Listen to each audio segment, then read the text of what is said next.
Hello, it's Michael Lavin here, and I'm at St. Helens College with Nick Simmons here from Wilstone FC. Nick, you are in charge of the walking football at Wilstone, is that right? That's right, I look after football in the community, and one of our tasks is introducing walking football to the over 50s. And can you kind of actually explain to us here, what exactly is walking football? It is similar to a five-a-side game. You can play it indoors or outdoors. It's much more flexible, and the rules haven't actually been fully written down yet. But competitions are being drawn up for the national competitions, and there we've got rules. So broadly, you can't run. If you run, it's a foul. There's normally five-a-side or more. If you play indoors, you can play bouncing off the walls. You normally have a penalty area where only the goalkeeper is allowed in the shooting area. The rest of it's very similar to football, except everything you learnt in football you forget. Because what you used to do is pass into space and run onto it. You can no longer do that, of course, because you must pass to feet, otherwise the player will never catch up with it.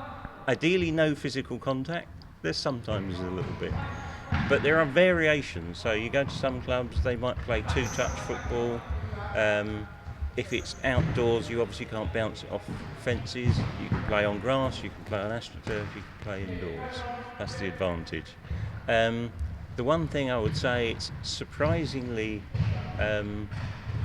tires you out. So while you might sweat at five-a-side, you also sweat in walking football. Yeah, because you can see I'm actually a little bit sweaty here right now. That's because I was playing five-a-side football literally right before Nick came. And you think I'll work up as much of a sweat playing walking football?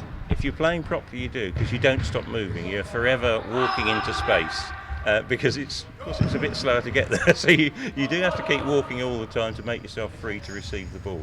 If it's even sides, it's really difficult. Or it's even worse if one side's got one more than the other, because there's nowhere to pass. So one thing you mentioned earlier, actually, you mentioned about a national kind of football tournament, right? You guys are obviously registered in this league then? We're not. We weren't in this season, but we are going to go in for it next season. So one of the winners were the local side Uxbridge, who are organising a tournament at the end of the season, and we've been invited to play in that in May. So do you guys, is this like a proper, when professional clubs train, or semi-professional clubs, they train a couple times a week. Do you guys just get together once a week and hang out? We just hang out once a week. I think some of our players actually will play for other sessions though. So we've got some guys that will go on a Tuesday and a Friday and here. So it's not, it's up to you if you want to do that. And is it open to kind of people of all ages? I mean, I assume I read 50 plus it is meant for, but can younger people get involved? It depends on the club. We're a bit more flexible. Uxbridge, the side that are very good, very strict. If you're not over 50, sorry, you can't play. But it just depends on how many each group is attracting to. You've got to have enough to make it a reasonable game. Otherwise, it's not really worth turning up.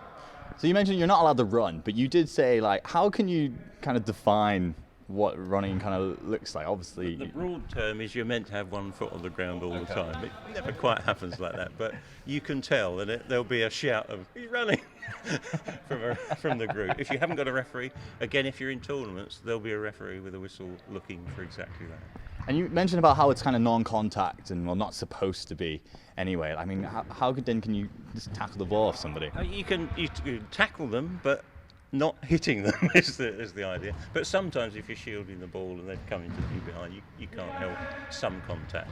But the idea is non-contact. So have you ever, is there cards given? Is there such a thing as, can you be given a red card? Yes, yeah.